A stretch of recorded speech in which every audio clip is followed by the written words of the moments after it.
Eu aprendi que a verdade tem um custo, mas aprendi também que ela liberta. Inscreva-se se essa história te encontrar e me diga de onde você está assistindo. Clara sempre viveu envolta em silêncio. A casa da Rua das Flores era um lugar de ecos abafados. Portas que rangiam, sussurros distantes, passos contidos. Desde pequena, ela sentia a presença da mãe, Laura, mas jamais ouviu uma palavra de afeto verdadeiro. Laura, uma mulher elegante e reservada, mantinha tudo em ordem: a casa impecável, as contas pagas em dia, o jardim florido, mas faltava calor humano. Clara, com seus olhos grandes e curiosos, aprendeu cedo a observar. Sabia decifrar os humores da mãe apenas pelo som dos saltos no assoalho ou pelo modo como ela fechava as gavetas. Naquele lar, amor não era dito, era medido em tarefas feitas, silêncio mantido, expectativas cumpridas. Quando completou 18 anos, Clara pensou que talvez pudesse finalmente ser tratada como alguém com voz. Mas nada mudou. Continuou sendo a filha que obedecia, que tirava boas notas, que não causava problemas. O silêncio persistia. Foi numa manhã cinzenta de outubro que tudo desmoronou. Clara desceu as escadas como sempre fazia, esperando encontrar sua mãe lendo o jornal na sala, o café fresco na mesa, a xícara posicionada com perfeição no pires branco com borda dourada. Mas naquele dia havia apenas o silêncio. Um silêncio diferente. Um silêncio morto. Laura jazia no sofá, olhos fechados, expressão serena. Parecia dormir. Mas Clara soube na mesma hora. Sua mãe se fora. O funeral foi discreto, como Laura teria desejado. Poucos parentes, quase nenhum amigo. Clara observava os rostos, procurando neles alguma resposta. Mas todos pareciam tão distantes quanto Laura fora em vida. Nos dias seguintes, o vazio tomou conta da casa. Clara vagava pelos cômodos como uma visitante em um museu de memórias não compartilhadas.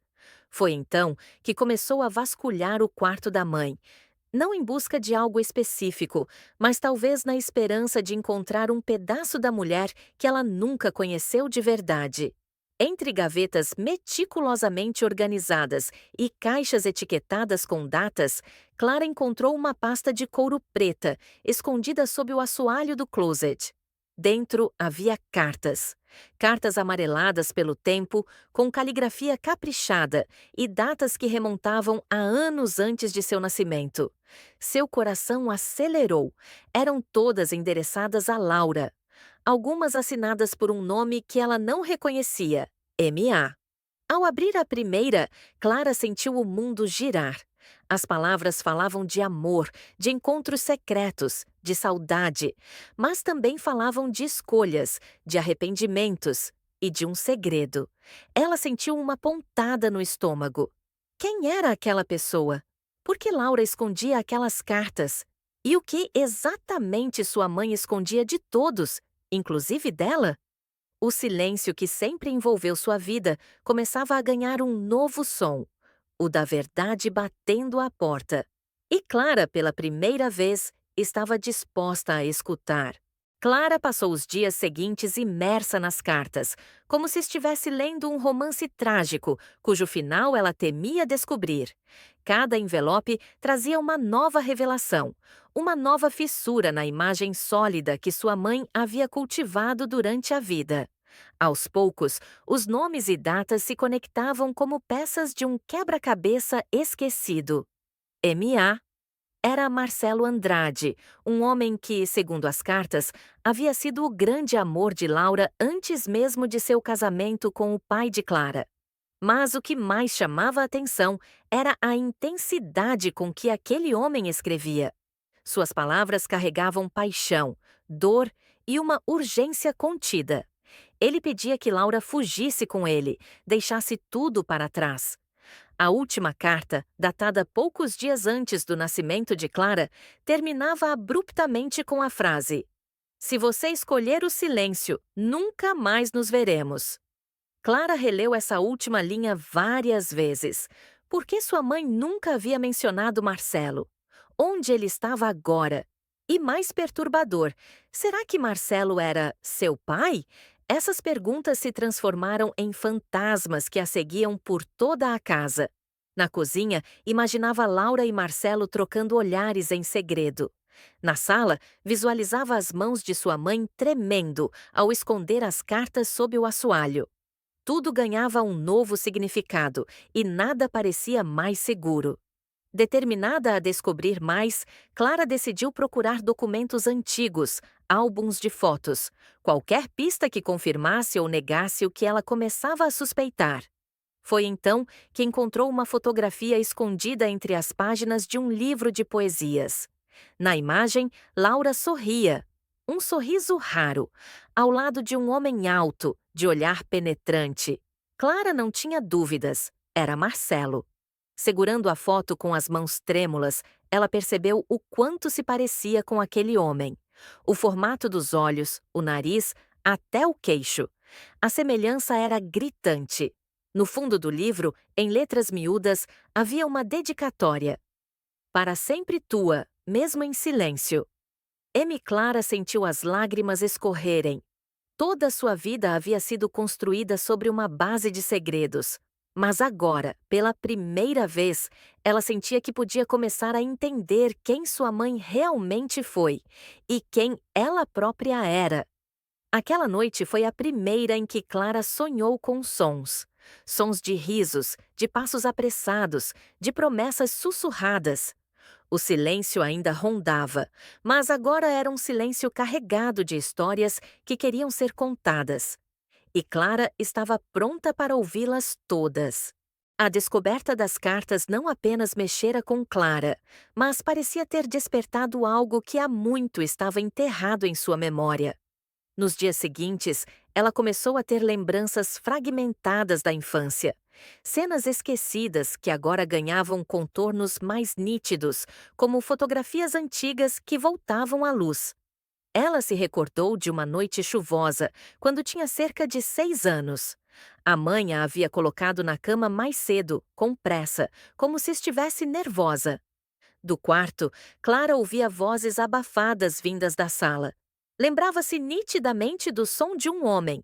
Na época, achou que era apenas um tio ou vizinho, mas agora, com as cartas em mente, tudo parecia diferente. E se aquele homem fosse Marcelo? E se ele tivesse voltado por ela? As perguntas ganhavam peso e o silêncio da casa amplificava cada dúvida. Clara decidiu então visitar o único lugar que talvez pudesse lhe oferecer mais pistas. A antiga casa de campo da família, onde passavam alguns fins de semana na infância. O local estava fechado há anos, mas as chaves estavam no fundo da gaveta do escritório de Laura. Enquanto arrumava a mochila para a viagem, Clara encontrou mais um objeto que lhe fez estremecer. Um pequeno gravador antigo, daqueles que usavam fita cassete. Dentro havia uma fita rotulada com a data de 3 de novembro de 2006. Exatamente uma semana após o seu aniversário de 7 anos. Ela hesitou antes de apertar o play. A fita chiou antes que uma voz suave começasse a falar. Era Laura. Se um dia você encontrar isso, Clara, saiba que tentei fazer o melhor que pude. Há escolhas que fiz por medo, por pressão, mas nunca por falta de amor. O restante da gravação foi cortado, como se a fita tivesse sido interrompida ou danificada. O impacto daquelas palavras foi profundo. Pela primeira vez, Clara ouviu algo da mãe que soava humano, vulnerável. Não era a mulher austera que conhecera durante toda a vida, mas alguém frágil, arrependida. Clara se sentou no chão do escritório, o gravador ainda em mãos, sentindo-se como uma arqueóloga das emoções familiares. Ela sabia que a busca pela verdade estava apenas começando. Mas agora, com a voz da mãe ecoando em seus ouvidos, ela tinha a certeza de que não estava mais sozinha.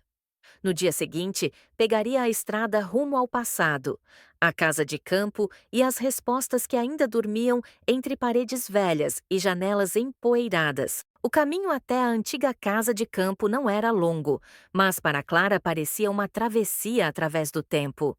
As árvores da estrada pareciam mais altas, os postes mais distantes e a vegetação mais espessa.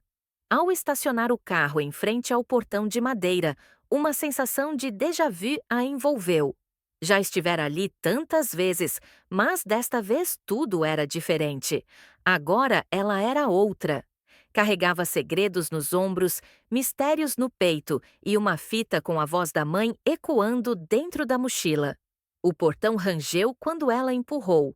O jardim estava tomado pelo mato alto, flores silvestres e cipós cobrindo o que antes fora um espaço bem cuidado. A casa de campo parecia resistir ao tempo com dignidade. Janelas fechadas, telhado ainda firme, mas as cores desbotadas pelo sol e pela ausência. Clara abriu a porta principal com uma das chaves do chaveiro antigo. Um cheiro de madeira envelhecida e poeira invadiu suas narinas. A sala estava exatamente como ela lembrava, com móveis rústicos, quadros de paisagens e uma estante que abrigava alguns livros e objetos da infância. Ali, sobre a lareira de pedra, uma foto emoldurada de Laura com Clara ainda criança. Ambas sorriam, mas agora aquele sorriso parecia conter camadas ocultas de dor. Durante horas, Clara vasculhou os cômodos. Cada porta aberta trazia um novo resquício do passado. Uma colcha bordada pela avó, um baú com brinquedos antigos, o vestido preferido de Laura em um cabide esquecido. Nada, no entanto, parecia revelar mais sobre Marcelo ou sobre o motivo do rompimento entre ele e sua mãe. Ao entardecer, Clara decidiu sair ao quintal. Sempre fora seu lugar favorito. Lá havia um pequeno pomar, uma cerca de madeira e um velho balanço pendurado num carvalho robusto. O balanço ainda estava lá, embora gasto e coberto de folhas secas. Ao lado do carvalho, uma pequena estrutura de madeira chamava a atenção. Parecia uma casinha de ferramentas, mas Clara nunca se lembrava de tê-la visto em detalhes quando criança. Curiosa, se aproximou. A fechadura estava enferrujada, mas com algum esforço conseguiu abrir a porta. O interior estava escuro, abafado e coberto por anos de poeira e teias de aranha. Em um canto, uma prateleira com potes vazios e ferramentas enferrujadas. No outro, um armário trancado com cadeado. Clara sentiu o coração acelerar. Pegou uma chave velha que havia encontrado no quarto principal mais cedo e, como num gesto guiado pelo instinto, tentou girá-la no cadeado. Para sua surpresa, funcionou. Dentro do armário havia caixas, muitas caixas, todas etiquetadas com datas e nomes. Verão 1994, inverno 1997, outono 2002. Clara puxou uma ao acaso e começou a vasculhar o conteúdo. Fotografias, pequenos cadernos, bilhetes. Mas uma das caixas, a menor delas, chamou sua atenção. Ao abri-la, encontrou o que parecia ser um antigo gravador portátil e uma dúzia de fitas cassete, todas identificadas com códigos e palavras enigmáticas. Visita M, discussão, adeus, pacto. Aquilo não era apenas um relicário de lembranças, era um arquivo secreto de memórias registradas, como se alguém quisesse preservar ou ocultar verdades dolorosas. Clara não pôde esperar. Pegou uma das fitas e colocou no gravador. Apertou o play. Por alguns segundos, apenas estática. E então, vozes. A primeira era de Laura, sua mãe, com o tom firme de sempre, mas vulnerável. Você não entende, Marcelo. Eu tenho medo. Medo do que isso vai causar. Ele nunca nos deixaria em paz. A outra voz, mais rouca e intensa, respondeu: Você está escolhendo viver uma mentira, Laura, e vai destruir a si mesma nesse silêncio. A gravação se seguiu com palavras entrecortadas, mas a tensão era clara. Marcelo queria assumir a paternidade de Clara. Laura, por algum motivo, resistia. Falavam sobre ameaças, sobre alguém que podia estar vigiando e sobre uma escolha final: o silêncio. Clara pausou a fita sem fôlego. Aquilo não era apenas um segredo familiar. Era um drama profundo, uma teia de chantagem e dor. Quem era o ele mencionado? Seria seu pai legal, o homem que ela sempre pensou ser seu genitor, ou outra figura ainda mais sombria? Ela se sentou no chão de terra da casinha, cercada por provas, memórias e perguntas. Agora era impossível voltar atrás. Cada nova revelação era uma peça do quebra-cabeça, e Clara estava decidida a montar esse mosaico de verdades, não importando quão doloroso fosse. Lá fora, o sol se punha lentamente, pintando o céu com tons de laranja e roxo. Mas dentro dela, uma nova luz começava a se acender, a da coragem de quem decide finalmente encarar o passado. Naquela noite, Clara mal conseguiu dormir. O velho quarto da casa de campo parecia mais silencioso do que ela lembrava, e o barulho dos galhos arrastando-se contra a janela só aumentava o peso das descobertas do dia. As palavras da fita ecoavam sem cessar em sua mente: ameaças, silêncio, paternidade negada. Quem era ela, afinal? E por que sua mãe escolhera esconder tudo isso? Antes mesmo do amanhecer, Clara já estava de pé. Tomou um café amargo e desceu novamente até o pequeno abrigo no quintal. Sentia-se atraída pelas caixas como por um ímã. Cada fita era um pedaço de um quebra-cabeça emocional, e ela precisava montar esse retrato antes que enlouquecesse com as dúvidas. Dessa vez, escolheu uma fita com a etiqueta Última Conversa. Ao ouvir o conteúdo, sua respiração prendeu. A voz de Laura estava mais cansada, resignada. Marcelo, é tarde demais. Ele sabe, e agora tudo está nas mãos dele. Se eu cair, ele leva todos juntos. Você tem que falar com Clara, ela tem o direito de saber, respondeu Marcelo. Não posso, ainda não. Talvez quando for mais velha. Talvez quando ela puder entender o que aconteceu naquela noite. A fita terminou com um silêncio longo e pesado, como um luto que ainda ecoava anos depois. Clara desligou o gravador, tremendo. Aquilo não era apenas um conflito entre dois adultos, era uma conspiração de medo. Mas quem era ele? A figura que ameaçava Laura parecia mais poderosa do que um simples desafeto. Precisava de ajuda. Precisava de alguém que conhecesse o passado tanto quanto sua mãe. E havia apenas uma pessoa que se encaixava nessa descrição: Lídia, a melhor amiga de Laura. Na tarde daquele mesmo dia, Clara dirigiu até a cidade vizinha, onde Lídia vivia, numa casa pequena de esquina, com um jardim bem cuidado e flores recém-regadas. A senhora de cabelos grisalhos e voz doce a recebeu com um abraço apertado e olhos marejados.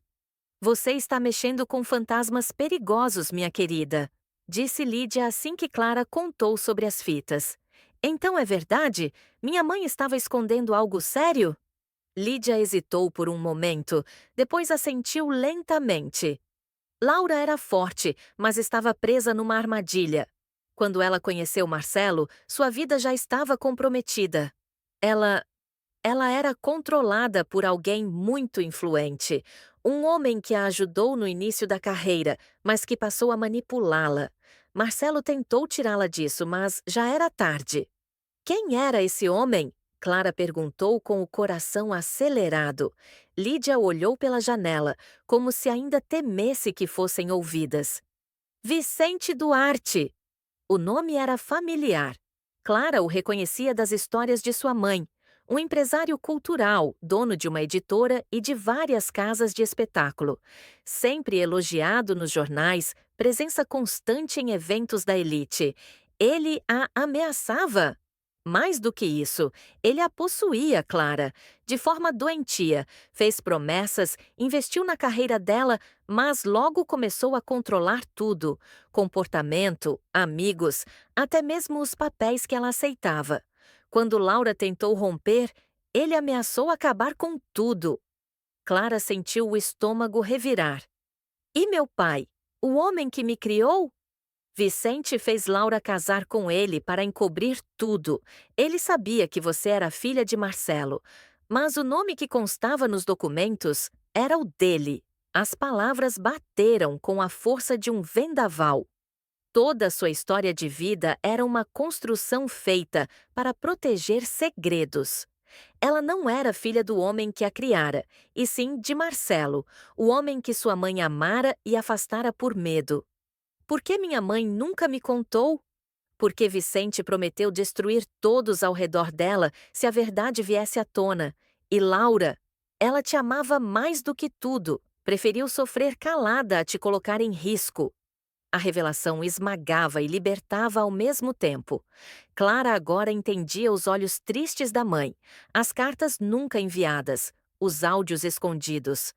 A vida de Laura fora um ato contínuo de resistência. Na volta para a casa de campo, Clara estacionou o carro e ficou dentro dele por longos minutos. Lá fora, a noite já havia caído e a lua iluminava o caminho até a porta com um brilho suave. Ela sentiu naquele instante que ainda havia muito a ser descoberto, mas também sentiu que não estava mais sozinha. Laura deixara as pistas. Lídia fornecera as primeiras peças. E agora Clara tinha um nome: Vicente Duarte, um homem poderoso, mas não invencível. E ela estava pronta para confrontar o passado. Na manhã seguinte, Clara despertou com uma resolução ardendo dentro de si. O rosto ainda mostrava os traços da noite anterior, olhos inchados e olheiras profundas. Mas seu olhar era firme. Pela primeira vez em dias, ela sabia o que precisava fazer.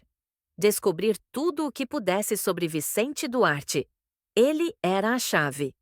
De volta à cidade, Clara se dirigiu à antiga redação onde Laura havia trabalhado como colunista cultural por mais de uma década.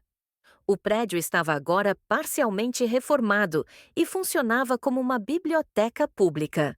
Após alguma insistência e o uso do prestígio que o nome de sua mãe ainda carregava, conseguiu acesso aos arquivos pessoais guardados no subsolo. Com luvas de algodão e a respiração contida, Clara vasculhou pastas e caixas com anotações, recortes e agendas antigas. Em uma delas, encontrou um diário encapado com couro vermelho e o nome Laura, gravado em letras douradas. As primeiras páginas estavam cheias de frases comuns, reflexões sobre o trabalho, comentários sobre peças de teatro e até poemas curtos. Mas, conforme virava as folhas, o tom se tornava mais sombrio. Anotações desconexas apareciam entre os textos. Vicente não aceita o fim. Ele apareceu no camarim de novo. Marcelo quer fugir. Mas e Clara? Mais adiante, uma folha rasgada continha um desenho. Um rosto masculino de traços fortes, sem olhos, apenas órbitas negras. Abaixo, uma frase escrita em tinta vermelha. Ele vê tudo. Assustada, Clara fechou o diário. Sentia que estava lidando com algo maior do que imaginava. Vicente não era apenas manipulador.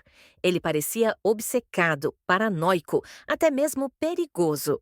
Ao sair da biblioteca, decidiu fazer uma visita à redação de um velho conhecido. Otávio, ex-repórter investigativo e amigo de longa data de sua mãe. Encontrou-o em um pequeno apartamento no centro, rodeado por pilhas de jornais antigos, livros e fotografias de protestos e denúncias que ele mesmo publicara. Otávio recebeu Clara com surpresa, mas não com desconfiança. A filha da Laura, você cresceu. Ela foi direta. Contou sobre as fitas, o nome de Vicente e o que descobrira até agora. Otávio não se espantou. Laura nunca falou tudo, mas eu sabia que ela vivia cercada. Vicente tinha uma rede de olhos e ouvidos em todos os lugares. Quando ela tentava se afastar, coisas estranhas aconteciam, reportagens que sumiam, eventos cancelados, até ameaças veladas a mim e a outros amigos. E ninguém fez nada? Clara indagou revoltada.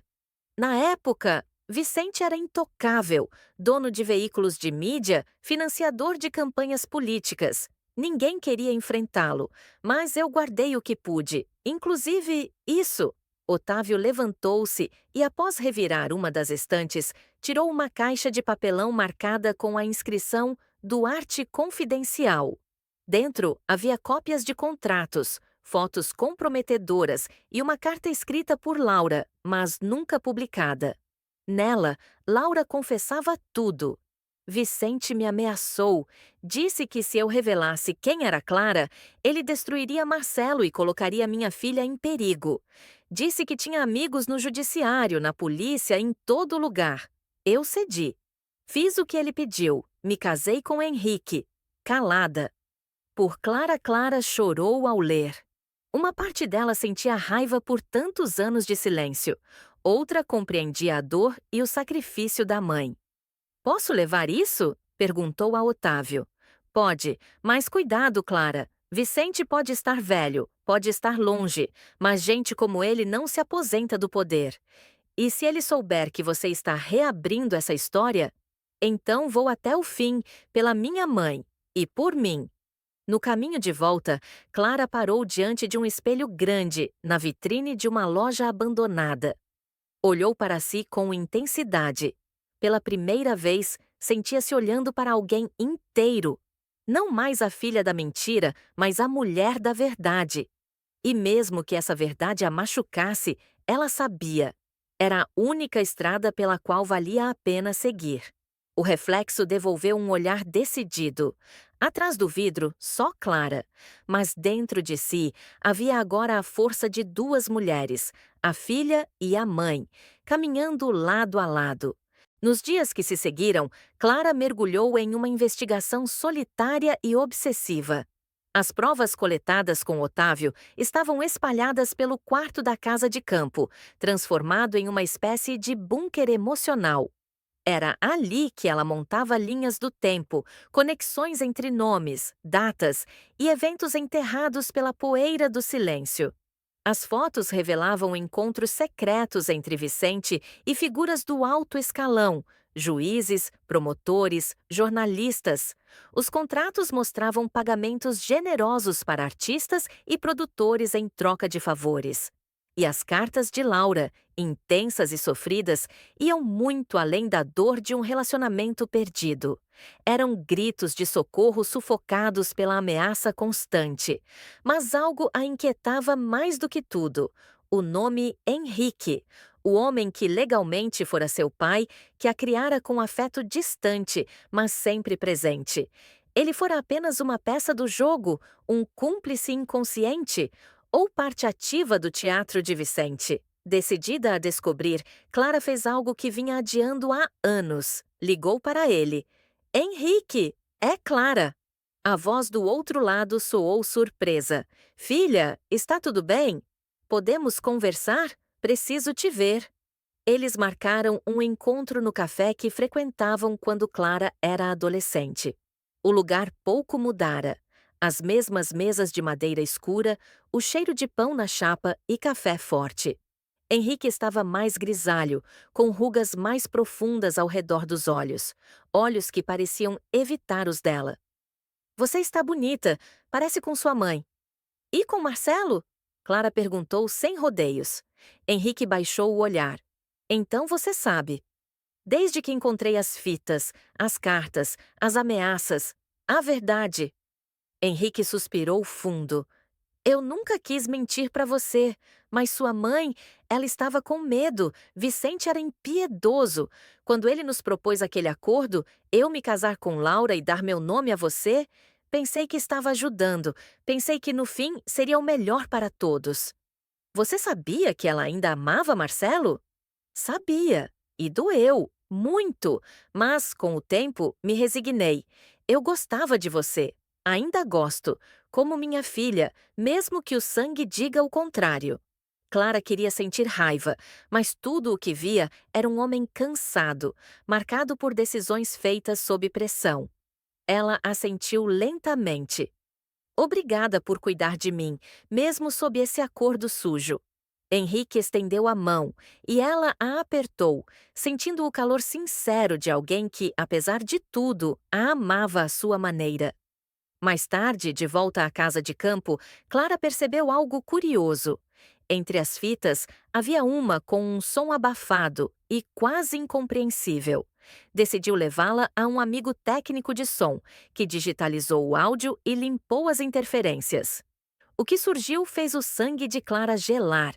Era uma gravação clandestina de um encontro entre Vicente e outro homem, talvez um político. A conversa estava cheia de termos codificados, mas deixava claro um esquema de chantagem e corrupção. E no fim, uma frase que congelou Clara: Laura vai calar a boca, ou a filha dela desaparece. Era a prova final. Vicente não apenas ameaçava, ele agia. E sua mãe sabia disso. Sabia que o perigo era real, por isso calou, por isso escondeu, por isso construiu uma vida de mentiras, para mantê-la viva. Com essa peça final em mãos, Clara sabia que precisava tomar uma decisão: continuar investigando nos bastidores ou tornar tudo público. A primeira opção era mais segura, a segunda, mais arriscada. Mas era o que Laura merecia. Era o que a verdade exigia. Na varanda da casa, sob a luz do entardecer, Clara fitava o horizonte como se esperasse por um sinal. Ao seu lado, a velha fita regravada com o nome de Vicente. Nos olhos, nenhuma dúvida restava. A próxima etapa seria a mais difícil, mas também a mais libertadora. Era hora de transformar fragmentos de silêncio em um grito. Com a gravação em mãos, Clara compreendeu o peso do que carregava. Não era apenas uma história pessoal, era uma teia de crimes e encobrimentos que afetava muita gente. A morte de sua mãe não podia ser reduzida a um acidente emocional. Era consequência de um sistema que silenciava quem ousava desafiar o poder. Ela sabia que divulgar aquilo significava se expor, mas também sabia que não estava mais sozinha.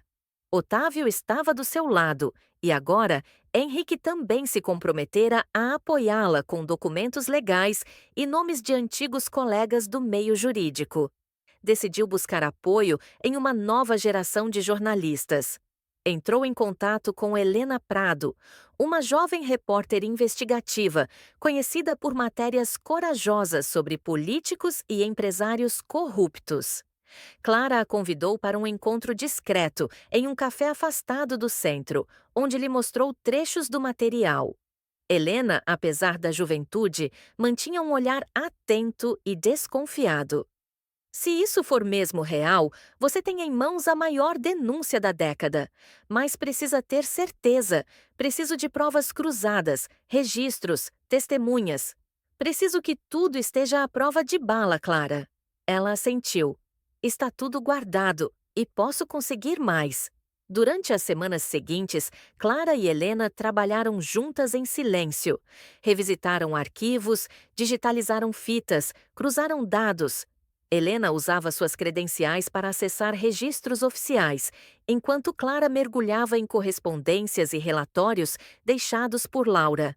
Cada nova descoberta era como uma peça de quebra-cabeça, encaixando em um cenário de horror cuidadosamente escondido. Mas o movimento chamou atenção. Certo dia, ao voltar para a casa de campo, Clara percebeu sinais claros de arrombamento. Nada havia sido levado, exceto a fita original com a ameaça de Vicente. Por sorte, ela já havia feito cópias digitais, armazenadas com segurança. Ainda assim, o recado era claro. Alguém estava vigiando. Assustada, ligou para Otávio, que não atendeu. Horas depois, ele retornou com a voz trêmula. Eles vieram atrás de mim também, mexeram nos meus arquivos. Isso está ficando perigoso demais. Está com medo? Clara perguntou, sentindo o peso da responsabilidade. Claro que estou, mas também estou cansado. Passei a vida inteira assistindo essa gente vencer. Talvez seja a hora de perder o medo. No dia seguinte, Clara e Helena foram à redação do jornal onde a jovem trabalhava. O editor, inicialmente cético, mudou de postura ao ver os documentos. Agendaram uma série de reportagens especiais com o título provisório: O Império do Silêncio, Os Segredos de Vicente Duarte. Mas para publicar precisavam de mais. Uma confirmação direta de que Laura estava sendo ameaçada. E foi então que Clara teve um estalo. Havia um compartimento secreto no piano da mãe, algo que ela sempre comentou de forma vaga, como um esconderijo de cartas. Voltou à casa da infância e, entre os pedais do velho piano, encontrou uma fenda quase invisível. Com cuidado, puxou uma pequena caixa metálica. Dentro havia cartas datilografadas e um envelope com a caligrafia de Laura. Para quando a verdade for possível. Abriu o envelope com as mãos trêmulas. Era uma carta da mãe, endereçada à própria Clara. Nela, Laura explicava tudo com detalhes. As ameaças, a chantagem, os nomes, os lugares. Era o testemunho final, escrito com lucidez e amor. Filha, espero que quando ler isso esteja pronta para enfrentar o que eu não consegui. Clara chorou como nunca. Não de tristeza, mas de força. Agora tinha tudo. E mais, tinha a permissão, o incentivo, a bênção de sua mãe para continuar. Com os novos documentos, Helena finalizou a reportagem. A publicação foi marcada para o domingo seguinte, com distribuição impressa e digital. Mas todos sabiam. Até lá, qualquer coisa poderia acontecer. E era preciso estar pronta para o impacto. Naquela noite, Clara olhou para a tela do computador onde via a prévia da manchete. Seu nome estava ali como coautora. Sua história, finalmente, era contada com todas as letras. O domingo amanheceu silencioso, como a respiração presa antes de um grito. Clara não conseguiu dormir na noite anterior. Passara horas relendo a carta da mãe, cruzando dados com Helena, verificando cada ponto da matéria antes da publicação. Era como preparar um navio para uma tempestade iminente. Às 6 horas da manhã, a reportagem foi ao ar. O site do jornal travou minutos depois, com um número avassalador de acessos. A manchete era direta. O Império do Silêncio, as ameaças de Vicente Duarte. Reveladas pela filha da jornalista Laura Santiago.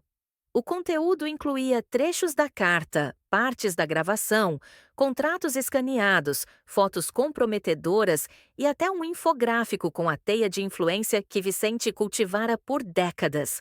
Mas o que mais chocava era o tom confessional e humano da narrativa. A matéria não era fria, era uma história de amor, medo e coragem, e por isso mesmo impossível de ser ignorada. Em menos de 2 horas, os principais portais do país repercutiam a notícia.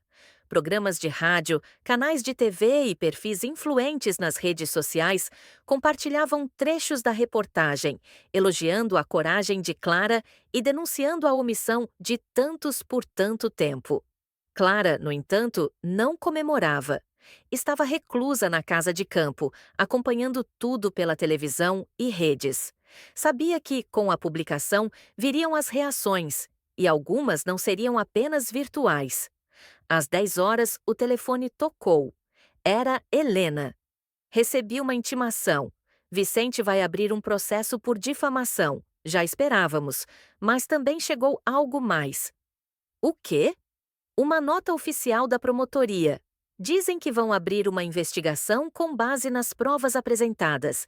E, Clara, estão reabrindo o caso da morte da sua mãe. Clara ficou em silêncio por longos segundos. Um frio percorreu sua espinha. Não era apenas sobre Vicente agora.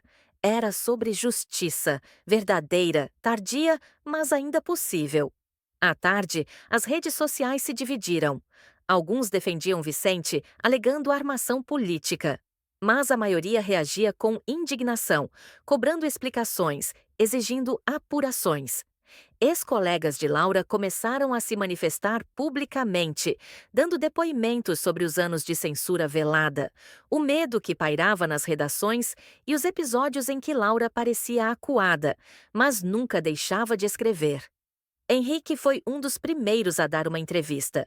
Assumiu publicamente o acordo feito anos atrás, expondo-se em nome da verdade. Me envergonho de ter sido parte de uma farsa, mas me orgulho da filha que ajudei a criar.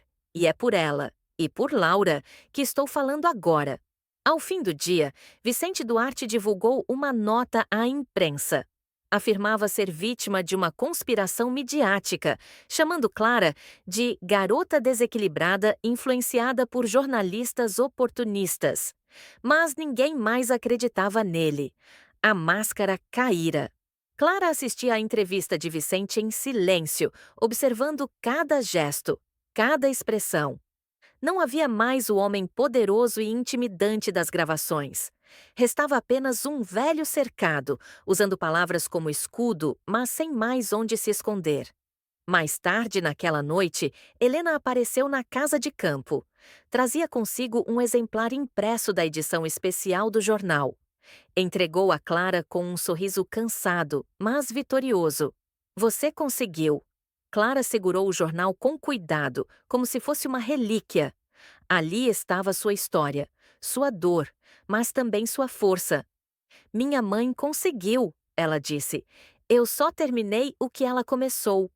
Elas brindaram com vinho barato e olhos marejados. Lá fora, o mundo mudava. E pela primeira vez em muito tempo, Clara sentia que fazia parte dessa mudança. Não como vítima, mas como autora. Com a repercussão da matéria, vieram os desdobramentos rápidos e intensos. A promotoria criou uma força-tarefa para apurar as denúncias, e o nome de Vicente Duarte passou a ocupar os noticiários em tom bem diferente do que ele estava acostumado. Agora não era mais reverenciado, era investigado, desnudado, confrontado publicamente. Clara, por sua vez, entrou em um período de introspecção. A guerra externa parecia vencida, mas a batalha interna só começava. A dor pela perda da mãe, antes sufocada pelo desejo de justiça, agora se apresentava em sua forma mais crua e silenciosa. Chorava à noite, com a cabeça no colo de Otávio, tentando compreender como viver em um mundo que finalmente reconhecia a verdade. Mas onde Laura não estava mais presente para vivê-la. Foram semanas acompanhando depoimentos, assistindo entrevistas, comparecendo a audiências. Clara tornou-se uma espécie de símbolo, a mulher que, apesar do trauma, desafiou o sistema e venceu. Mas o peso da exposição era real. A cada rosto que a reconhecia nas ruas, sentia o eco de sua própria história reverberar. Durante uma coletiva de imprensa, Helena fez um discurso que arrancou aplausos até de colegas céticos. Esta história não é apenas sobre poder e corrupção, é sobre coragem.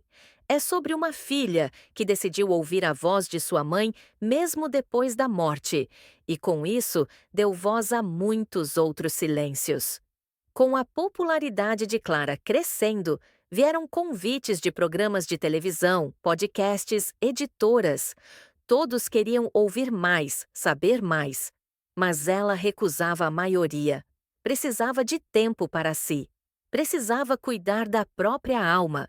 A primeira audiência oficial do caso da morte de Laura foi marcada para um mês após a publicação da matéria.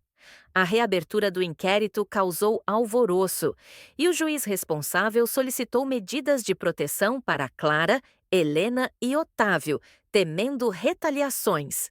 Vicente, por outro lado, passou a ser visto como um homem à beira do colapso. Seus advogados tentavam negociar, alegando questões de saúde e idade avançada para evitar a prisão preventiva. Mas uma nova peça mudou tudo. Um antigo funcionário do grupo de comunicação, já aposentado, entrou em contato com Helena. Trazia um diário com anotações precisas sobre reuniões, transferências e escutas feitas a mando de Vicente. Dentre os registros estava a menção a uma ordem direta para que Laura fosse silenciada de uma vez por todas. Com esse novo documento, a promotoria finalmente conseguiu o que precisava. Mandado de prisão preventiva contra Vicente Duarte por obstrução da justiça, coação de testemunhas, corrupção ativa e envolvimento indireto na morte de Laura Santiago. Quando a notícia da prisão saiu, Clara estava no túmulo da mãe. Tinha levado flores novas e um pequeno bilhete. A verdade venceu, mãe, e você nunca esteve sozinha. Ver Vicente algemado, escoltado, com o rosto coberto de vergonha e raiva contida, não trouxe a sensação de vingança que muitos esperavam. Clara sentiu sim um alívio, mas também uma tristeza profunda. Aquela figura monstruosa fora, um dia, parte de sua infância. Um nome pronunciado em jantares, uma presença constante nas entrelinhas da vida. O luto verdadeiro começava agora. Um luto não apenas pela mãe perdida, mas pela inocência violada, pelas memórias corrompidas, pela juventude marcada por mentiras. Otávio percebeu isso e, numa noite calma, à beira da lareira, disse: Você fez o que ninguém teria coragem de fazer, mas agora precisa aprender a viver depois disso. Clara, com os olhos marejados, respondeu: Não quero que tudo isso me defina. Quero honrar minha mãe com a vida que ela queria que eu tivesse. Uma vida livre. Eles brindaram em silêncio. O barulho do vento do lado de fora lembrava que o mundo continuava. E ela também. Nos meses que se seguiram à prisão de Vicente Duarte, Clara experimentou um novo tipo de silêncio. Não o silêncio pesado do medo, mas o espaço aberto da reconstrução. Pela primeira vez em anos, ela não sentia que precisava correr, provar algo ou carregar o fardo de um passado escondido. Agora, sua vida estava à vista, como páginas viradas de um livro finalmente lido por todos. Decidiu tirar um tempo fora da cidade.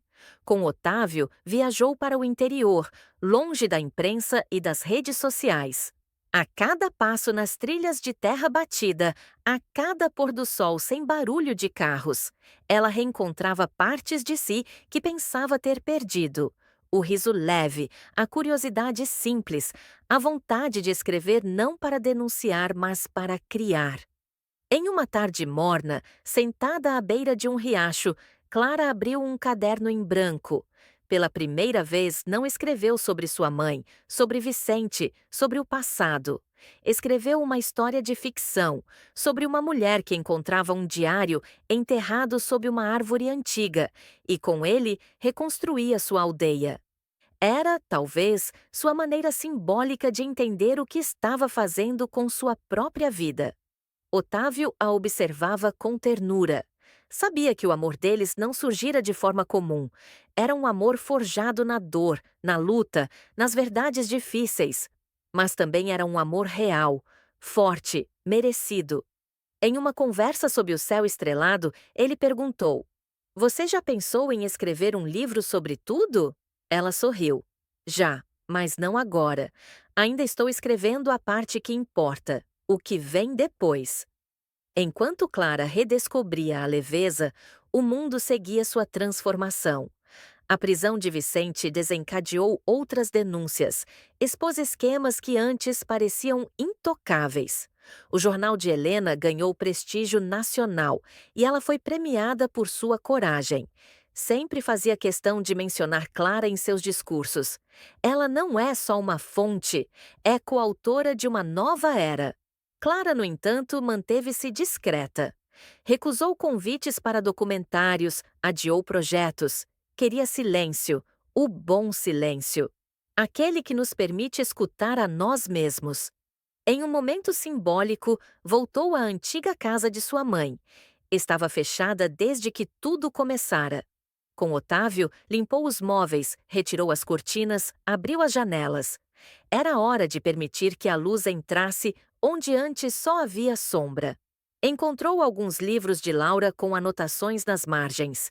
Em um deles, sublinhado a lápis, lia-se: Liberdade não é esquecer, é viver apesar da lembrança. Clara guardou aquele livro como um talismã. Um mês depois, escreveu uma carta pública. Não para acusar nem para denunciar, mas para agradecer. Aqueles que acreditaram, que ajudaram, que resistiram. A carta viralizou, mas de um jeito diferente, como sopro de esperança, não como escândalo. Mais tarde foi convidada para coordenar um projeto de incentivo à escrita para jovens em situação de vulnerabilidade. Aceitou com entusiasmo. Via ali uma forma de devolver o que havia recebido: escuta, coragem e palavra. No encerramento da primeira oficina, uma adolescente lhe entregou um conto sobre uma mãe jornalista que salvava uma cidade apenas com suas palavras. Clara segurou o papel com cuidado e disse: "Essa é a história mais poderosa que já li."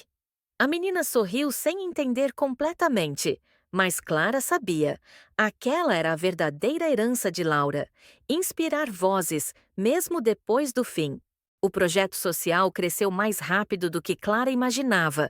Começou com uma oficina em uma escola pública da periferia e, em menos de 6 meses, já alcançava comunidades em 3 estados. O impacto era visível. Jovens descobrindo na escrita uma forma de existir, de se afirmar, de transformar o que os machucava em potência. Clara via-se refletida em cada aluno. Em cada redação tímida, em cada poema ousado, havia pedaços de histórias que, antes, ficavam caladas. Agora, gritavam em folhas de caderno, em vozes tremidas diante de plateias pequenas, mas atentas. Certo dia, uma jovem chamada Tainá se aproximou de Clara ao fim de uma oficina. Tinha 16 anos e um olhar que misturava coragem e receio. "Você acha que minha história vale alguma coisa?" Clara sorriu. "Toda a história vale. A questão é, você está pronta para contá-la?" Tainá pensou, respirou fundo e respondeu: "Acho que sim." Na semana seguinte, entregou um conto baseado em sua infância, marcada por perdas e silêncios. Era cru, forte e comovente. Clara leu em silêncio, lágrimas se acumulando nos olhos. Viu ali o poder da continuidade. As sementes que Laura havia plantado nela agora floresciam em outras. Ao mesmo tempo, o julgamento de Vicente Duarte se aproximava. Embora o processo criminal estivesse em andamento, Clara escolheu não acompanhar cada detalhe. Delegou aos advogados, à promotoria e confiou. Ela já havia feito sua parte. O sistema agora precisava fazer a dele. Otávio sugeriu uma viagem antes da data da audiência principal. "Vamos sair do país por uns dias. Você precisa respirar outros ares." Foram para Lisboa, cidade que Laura sempre sonhara conhecer. Clara passeou por vielas, saboreou doces típicos, tirou fotos como uma turista comum. Sentia-se mais leve a cada passo. Em frente ao Rio Tejo, sentou-se com Otávio e disse: "Acho que estou, enfim, vivendo." "Você não só está vivendo," ele respondeu, "está ajudando outros a viverem também." De volta ao Brasil, recebeu uma notícia inesperada. A editora, que antes a procurara para publicar um livro, voltou a entrar em contato. Só que agora não queriam sua história como denúncia, mas como inspiração. Clara relutou, mas, após muito pensar, aceitou. Com uma condição: que parte da renda fosse revertida ao projeto de escrita para jovens. O contrato foi fechado em silêncio, sem coletiva de imprensa. Para ela, a glória estava nas páginas, não nos holofotes. O livro saiu no ano seguinte. Chamava-se Vozes que Falam Mesmo no Silêncio. Reunia sua trajetória, trechos do diário de Laura, reflexões sobre coragem, medo e reconstrução. Tornou-se um best-seller, mas, mais importante, tornou-se livro de cabeceira em escolas, bibliotecas comunitárias e prisões. Durante o lançamento em uma escola, um aluno lhe perguntou: "O que sua mãe diria se estivesse aqui?" Clara respondeu sem hesitar: "Diria que escrever é resistir, que contar histórias é uma forma de lutar sem armas e que nenhum silêncio é maior que uma voz firme." O auditório aplaudiu de pé. Naquela noite, Clara voltou para casa e abriu a última carta deixada por Laura, ainda não lida. Estava guardada, esperando o momento certo. O envelope trazia uma única frase escrita à mão: Leia quando estiver pronta para me deixar ir. Ela respirou fundo, abriu e leu. A carta não falava de Vicente, nem de conspirações. Era uma despedida amorosa, cheia de memórias doces, conselhos maternos e o desejo de que Clara fosse livre, não da dor, mas da culpa. Ao terminar, Clara fechou os olhos. Sentiu que, finalmente, podia deixá-la partir. Não por esquecer, mas por aceitar. Era manhã de outono quando Clara acordou com a luz dourada filtrando pelas cortinas. A brisa trazia o aroma suave de flores do jardim e o som distante de crianças brincando. Não havia mais aquele peso no peito ao abrir os olhos. Era um novo tempo, e ela sabia disso. O julgamento de Vicente Duarte havia terminado na semana anterior.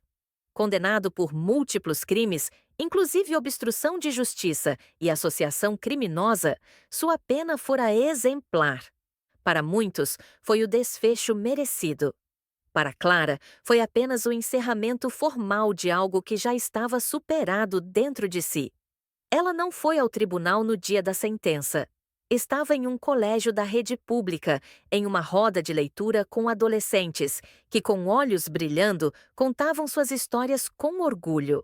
Ali, sentia que estava onde realmente importava, porque justiça para ela era aquilo, dar voz a quem nunca teve. Otávio entrou na sala com 2 xícaras de café e a olhou com ternura. Você ainda pensa nela todos os dias, não é? Todos, Clara respondeu, mas agora sem dor, com saudade e gratidão. Ele lhe entregou um pequeno envelope. Era branco, sem remetente.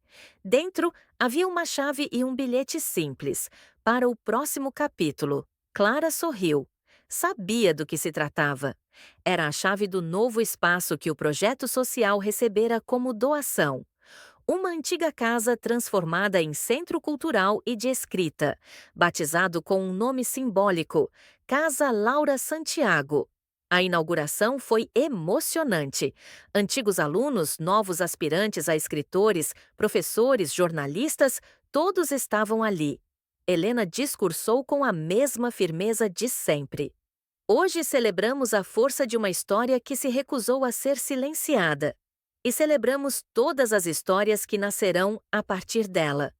Clara subiu ao palco, olhou para a mosta multidão e disse: Eu aprendi que a verdade tem um custo, mas aprendi também que ela liberta.